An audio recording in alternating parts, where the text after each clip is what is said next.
the Obama administration and Biden administration made much worse.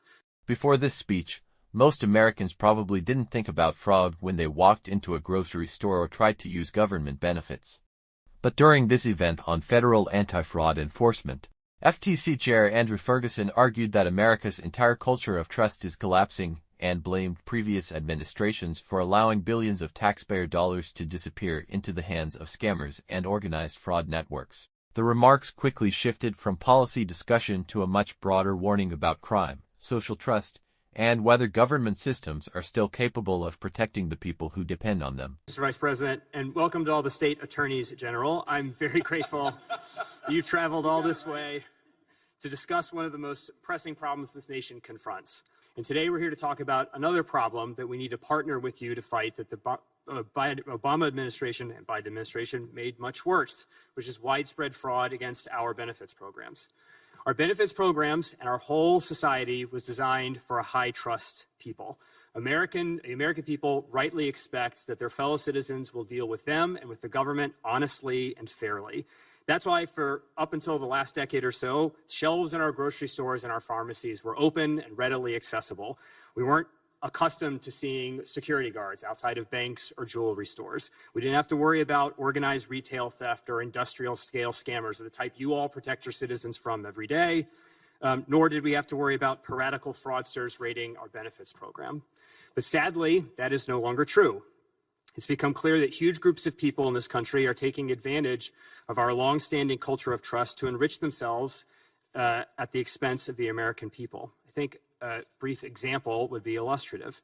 Just this weekend, I was shopping at a big home improvement store to buy a drill to do some home improvement.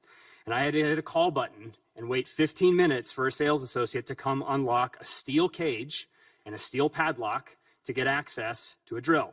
It's why deodorant is now locked behind plastic windows at pharmacies. It's why security guards are seen at every store in America. The social trust has evaporated and people are taking advantage of it, and the same is true with our federal benefits programs. Huge segments of the population have decided to take advantage of this generosity and trust of American citizens through deception and fraud, and billions of dollars each year leave our programs into the hands of pirates, fraudsters, scammers, and gangs who treat American generosity as little more than a get-quick-rich scheme. At this point, the argument moves beyond fraud statistics and into a broader political message about social trust in America.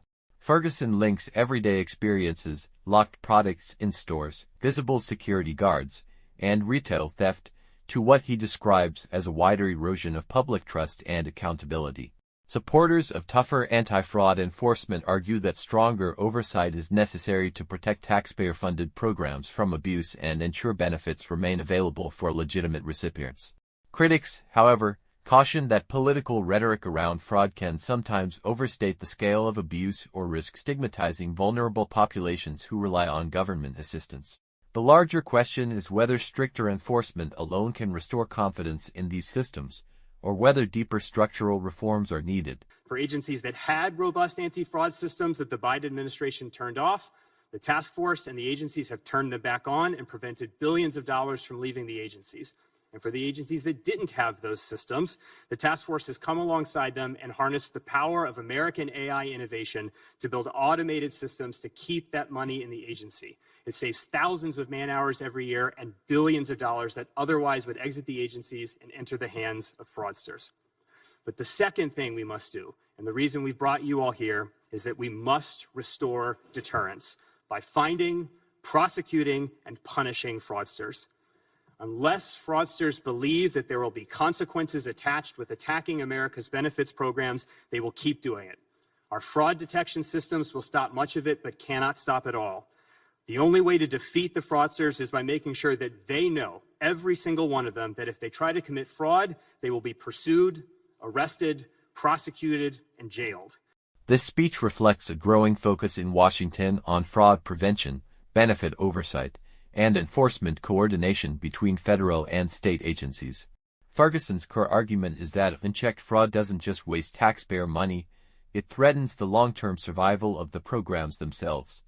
But debates over fraud enforcement are often politically charged. Some lawmakers emphasize tougher prosecution and expanded detection systems, while others warn against using isolated cases to justify broad political narratives about government assistance programs. What remains unresolved is how governments can balance aggressive anti-fraud enforcement with maintaining fair and accessible support systems for the people who genuinely depend on them. What do you think? Has fraud in public benefits programs become a national crisis, or is the issue sometimes overstated in political debates? Share your thoughts below. And if you enjoy balanced political analysis, congressional hearings, and fact-based breakdowns of major policy debates, be sure to like this video, subscribe to the channel, and turn on notifications for future coverage.